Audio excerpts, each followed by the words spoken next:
I am legitimately so sleepy. It's not even funny. But we gonna get through this.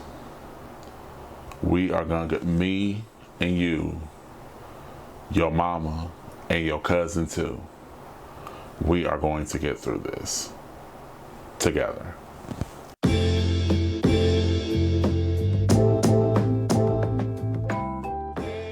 Hey, what's up YouTube? It's your boy Jordan Terrell back with another episode of Can We Talk? Before we get off into the hot topics, be sure to subscribe to the channel and hit that notification bell so you don't miss any of my videos. Leave a thumbs up on this video or a thumbs down if you didn't like it, and comment down below. Also, follow your boy on Instagram and Twitter at Mr. Jordan Terrell, and you can follow the channel's Instagram and Twitter at Jordan Terrell TV on Instagram and Twitter as well. Now, without further ado, let's get into these good hot topics. So first things first, at last look, we got an update for Tamar Braxton. Y'all know last week we talked about, I mentioned her situation. Well, apparently she is out of her coma and alert. Y'all stay praying for Tamar Braxton. Keep her lifted up in prayer and love. I know she's with her family. And I know that this is a rough situation. Tamar, if on the off chance you are watching, I'm praying for you. I know a lot of your fans, all of your fans should be. Your family we're praying for as well. I think that, or at least I pray that Tamar gets the help that she needs, whatever help that may be. And then she comes out on the other side of this situation with a testimony of how she's stronger, better, happier, and how she made it out. Because unfortunately, a lot of people don't. So Tamar, we're praying for you still. Hope you get well soon. Get back to your life. Get back to your beautiful son. Next up, we're going to talk about Nia Long. I feel like not enough people talk about Nia Long just in general. But right now we're going to talk about Nia Long coming out saying that she was actually denied the role of Alex in the Charlie's Angels movie from the early 2000s, the one that starred Cameron Diaz, Drew Barrymore, and Lucy Liu, who ended up with the role of Alex. She says that she was told she looked too old standing next to Drew Barrymore.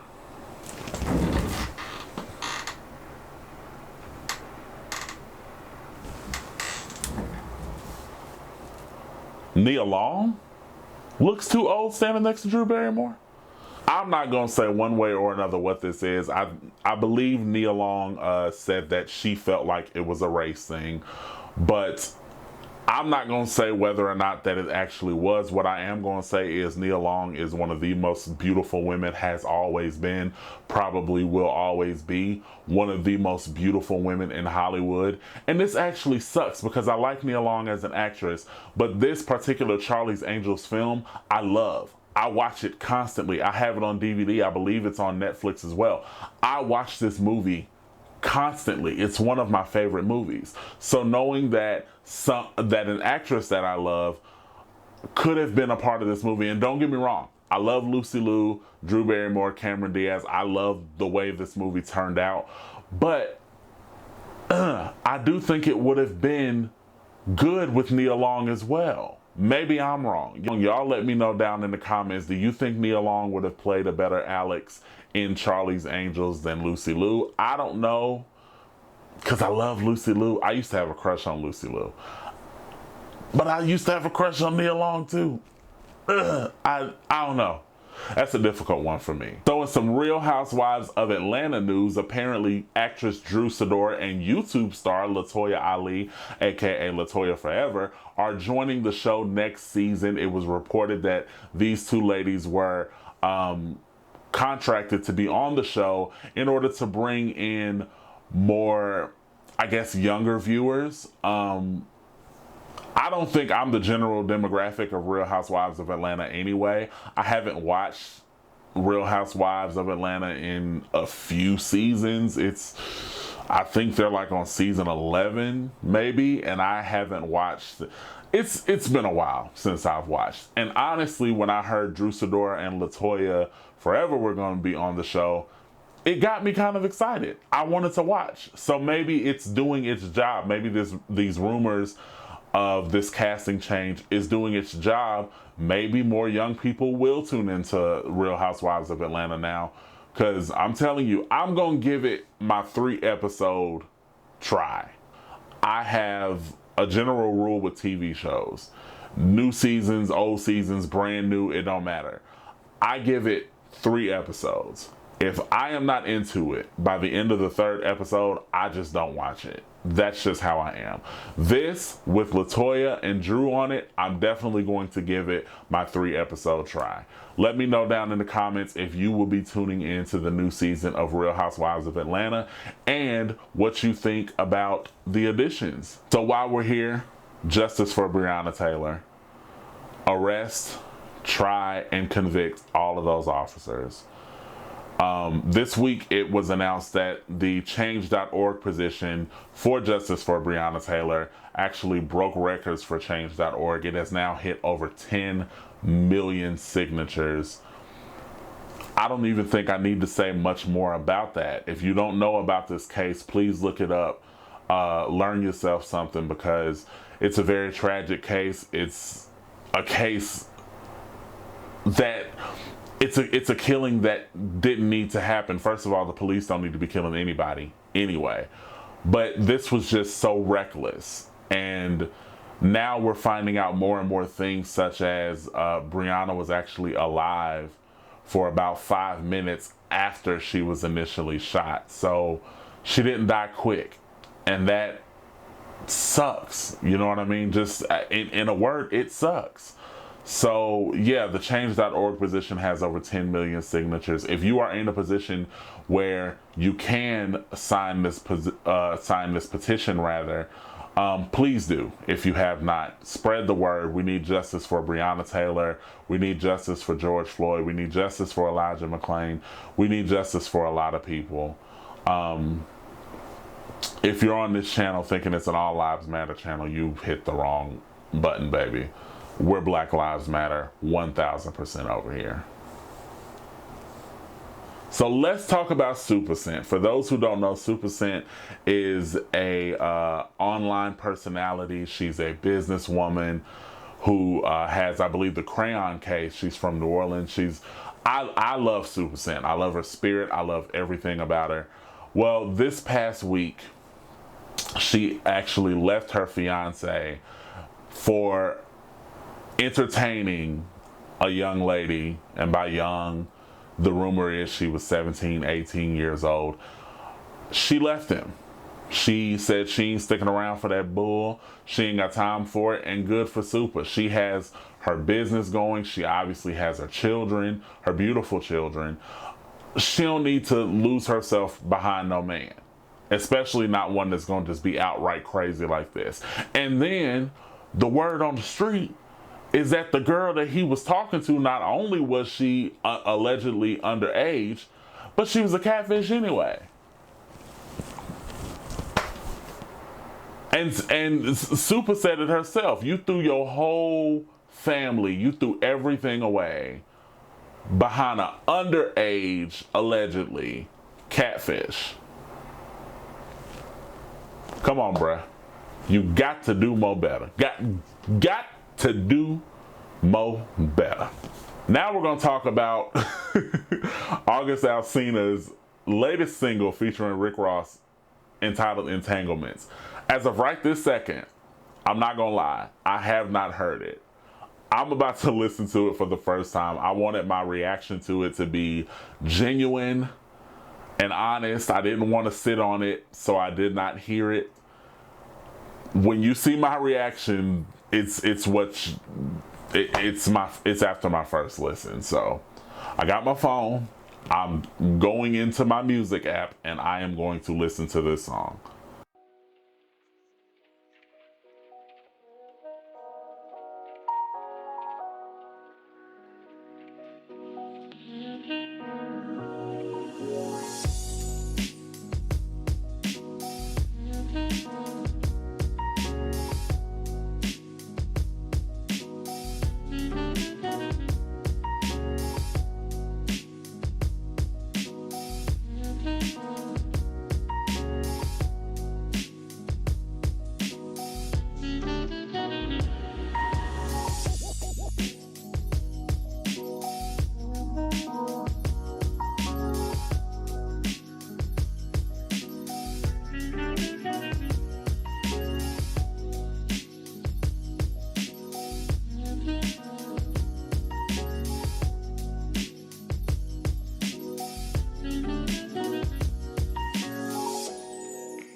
Girl, wait a minute.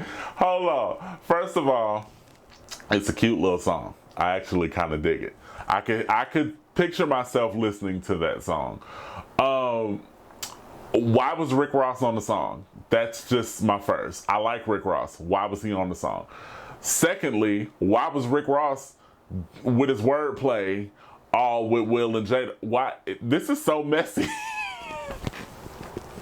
This is so messy. The whole situation is messy. So the song almost sounded like August was going directly against what Jada said, as in like the song made it, the lyrics made it seem like it was a secret, like Will didn't know anything about it. But August said Will knew and that Will gave his blessing. Was it a secret? Did you have an affair? I'm confused. What happened? You know what? I'm tired. We ain't doing entanglements no more. Okay? I've had enough. I hope y'all have had enough. This song was a mess, girl. Now it's time for some sidebar topics. I don't really want to say too much about this stuff, but a lot of other stuff happened this week, so let's jump off into them. First up, Avery Wilson has came out as bisexual. Avery, if you're listening, hey, I'm in Huntsville, Alabama. That's what that's for. I'm in Huntsville, Alabama. If you would like to come down and see me, I'm available. Hit my DMs. It's nothing, really. Rapper Quavo has said that his girlfriend Saweetie is actually helping him grow up and be more mature. We stand black love in all forms on this channel, so I wanted to share just how wonderful that is. It's wonderful that he acknowledges her being in his life as his reason for growing up. Girl, Nicki Minaj is finally pregnant, girl. After all the speculation, I was so sick of y'all being on Beyonce's internet talking about Nicki Minaj pregnant. Nah, no, she ain't. Nicki Minaj, she has told y'all now she is pregnant. Let's leave that woman alone. Let her have her baby in utter peace. I know y'all ain't gonna do that because I know how the barbs are. But shout out to Nicki Minaj. Congratulations on that. Speaking of babies, Ciara has given birth to she and Russell Wilson's son, Wynn Wilson. Child, they setting that baby up for life. They gonna nickname him Dub or Lil Dub, something like that. It's gonna be real cute. I have not seen any pictures of the baby. I don't know that they have released any pictures, but either way, congratulations to Ciara and Russell Wilson. Taraji P. Henson is apparently developing a Empire spinoff focused on the current life, the present life of her iconic character, Cookie Lyon. I'm low-key here for it. I love Taraji P. Henson, but Empire, I fell off maybe 2.5, 3 seasons in. Before all the Jussie Smollett stuff, I had already fallen off of Empire. I'm not really sure why. If I remember correctly, things were just happening. I didn't really have time to sit down and watch TV, but I did live for watching Cookie Lyon every single week. Coming for people, shading people, being that ride or die that she is now known for. So hearing that there's a possible spinoff focused solely on Cookie Lyon, I'm here for it. Are y'all here for it? Let me know down in the comments. Also, it's the Battle of the Legends, baby. Mike Tyson is stepping back in the ring to face Roy Jones Jr. in an 8-round exhibition match in September. I like boxing. I don't know how to feel about this, but I ain't gonna say too much because both of them could whoop my black ass. So I'm gonna be watching. Are y'all gonna be watching? Now we're gonna move on to a new segment that I'm starting here on the show. It is entitled The Prayer List.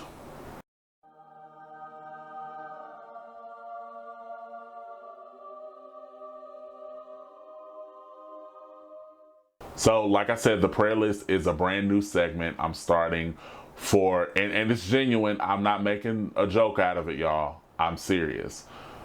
The prayer list, the first person on our prayer list, rather, is Kanye West. Have y'all been seeing everything Kanye's been going through this past, what, week, 2 weeks or so?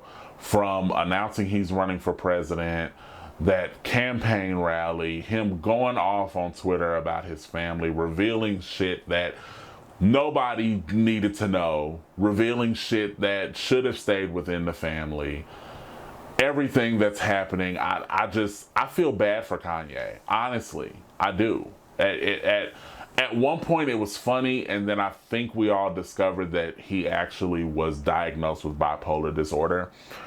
And I still think, a lot of people say it's not an excuse anymore, but I still think Kanye is grieving the loss of his mother. So that horrible loss, I haven't experienced that kind of pain yet, losing a parent, and I don't know how I'm going to feel when that time does come. But losing someone like a parent, especially knowing how close Kanye and his mother were, on top of having a mental disorder, on top of being one of the most well-known people in the world, all that nonsense has to run together. And I honestly feel bad for him, and I feel like as a community, regardless of the shenanigans of it all, I feel like we need to pray for Kanye West, pray for his sanity, whatever's happening, whether it's a mental break, whether he's perfectly fine and he's just airing out grievances, whatever the case is, I think we need to pray for Kanye. I think we need to go ahead and put Kanye on the prayer list. So when you're saying your prayers, if you do pray, make sure you send one up for Kanye West, okay?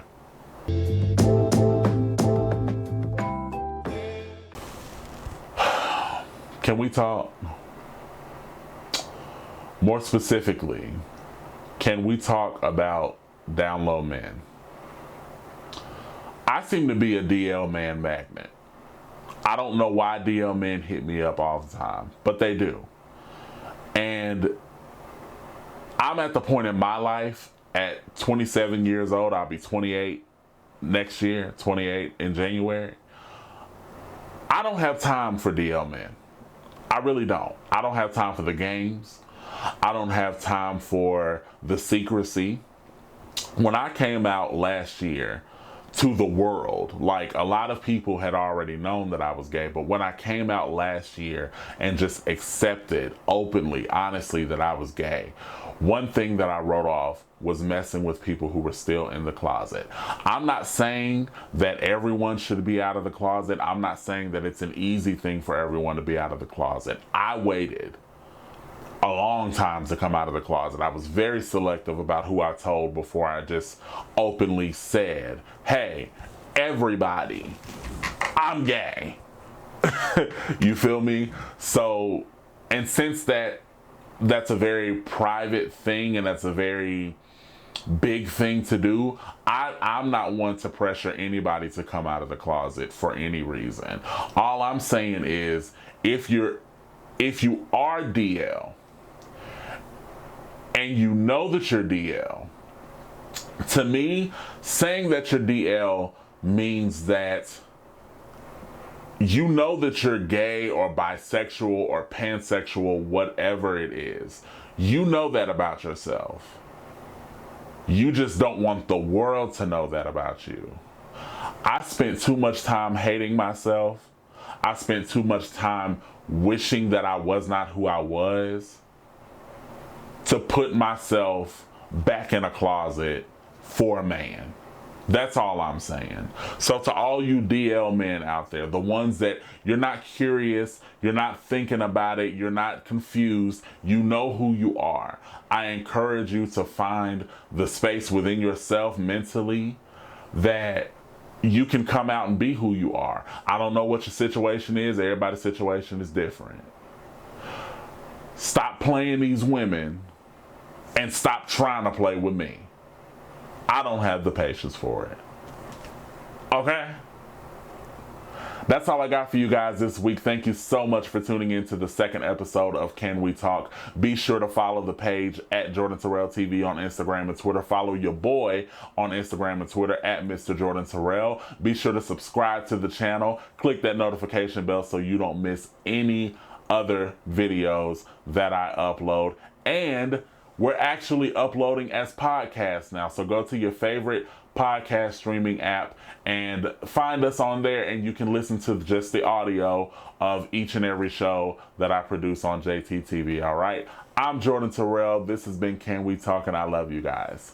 Peace out.